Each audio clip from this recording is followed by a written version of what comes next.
Hey, this is the Fort Worth Playboy. And my Playboys Bunny. And today's topic is alcohol is sex fuel. And I'm going to rattle my alcoholic beverage as we talk. That's right.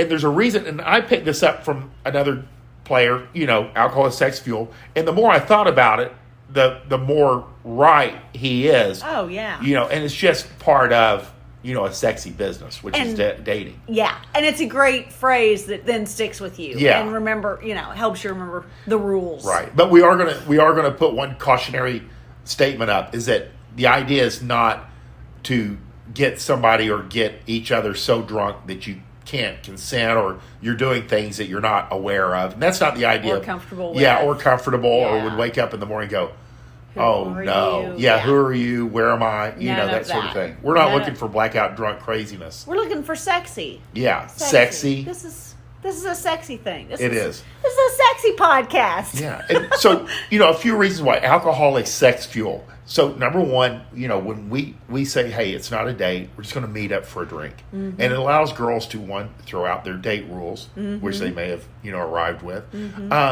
And two, it helps them to relax into this. And, you can kind of guide or frame the meetup. And we're just going to meet up for a drink. Girls have, especially adult women, they've got a lot of pressure. They have shit jobs. They have their parents and their kids pulling on them and their families pulling on them in different directions. And this allows girls to go do something adults do. Yeah. Which is go have a drink with a sexy man and hopefully have sex with him. But it at the end of the day, most girls, they've gone on shitty dates, and no girl that wants to put on heels and dress up and look good and feel good and go for a hike or coffee or ice cream. Yeah. It's just not sexy. Those aren't sexy. Those are not sexy things. And she's hot and she's sweaty and it's no fun, or a batting cage. So when you meet up for drinks, you're going to meet up for a drink. Yeah. That's why alcohol is sex fuel. And it's usually in a nice bar, dark, preferably indoors and not not sweating outside. Not on the patio. No, you control the frame. Yeah. You put it, because the girl will go, hey, let's stand out here. Hell no. We're going inside. We're going to have a seat, Yeah. So, one, you're meeting up for drinks. So you're fulfilling the drinks part. Two, it helps people relax. Yeah. These girls are nervous. Yeah. One of the first dates I went out on, I was nervous myself. And then as I'm watching her hand, when she's bringing the glass up to her mouth, she's shaking. And I thought she was going to, exactly.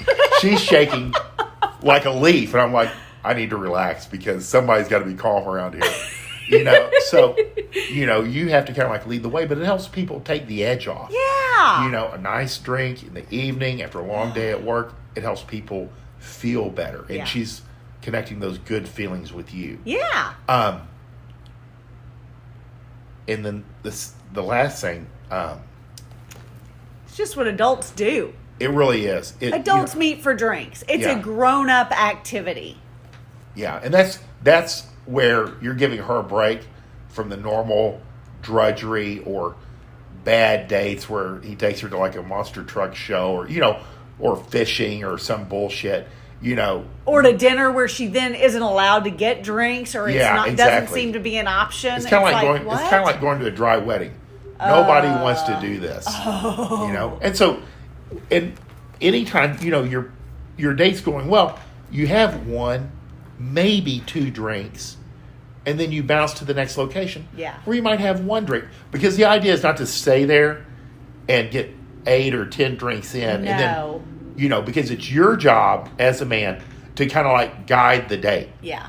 And that means making sure she doesn't like overindulge. Yeah. Well, and I would add, especially from a female perspective, she might not have really eaten anything that day because she wants to stay thin and tight feeling and looking good and feeling good. And she's just been busy getting her nails done or getting her hair done, and all these things have been going on. And she might not have eaten all that much. And she might have also had a glass of wine or two while getting ready to kind of take the edge off and lessen the nerves. So you never know how much people are pre-gaming, even without saying so.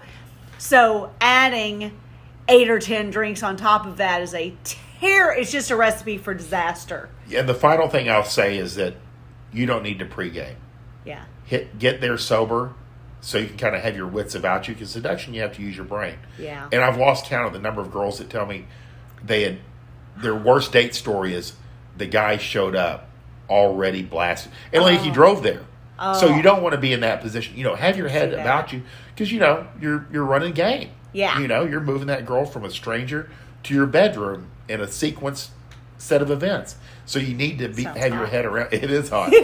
But alcohol is sex fuel. It's to help grease the groove, in a way. And Grease the gears. Yeah, make things happen. Yeah. But not getting crazy drunk isn't the goal, and it's not the intention of alcohol as sex fuel. It's just to help people relax and in an adult mood to do adult things. I'd like to do some adult There we things. go. So we hope this helps you guys understand that and not get in a bad way. Yeah. And improve your dating game. Have more fun. Yeah. Have a great day. Bye.